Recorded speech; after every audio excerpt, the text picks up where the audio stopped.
calculating percent of change when the quantity that changes is already a percent. In example 10, Ed's math test score increased from 50% to 80%. By what percent did his grade increase? We have been learning about relative change. We have learned that the relative change of a quantity compares the change in the quantity to the value of the quantity before the change, and this is normally expressed as a percent.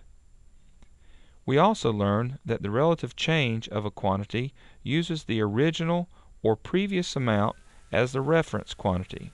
So, we see relative change equals the difference between the new amount and the previous amount divided by the previous amount. In this example, the amounts we are talking about are percents. Generally, when the quantity that changes is itself a percent, confusion will arise unless the correct terminology is used. In these instances, we use the expression percent of change to describe the change in the quantity. We use the expression percent of change to describe the relative change in the quantity. The reference quantity, or previous amount, is the percent before the change. In this example, Ed's math test score increased from 50% to 80%. This means his percentage points were 30, as 80 minus 50 is 30.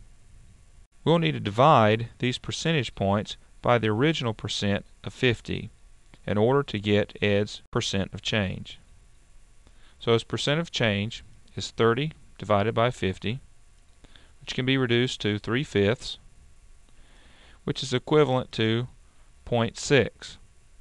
0.6, when converted to percent, is 60%.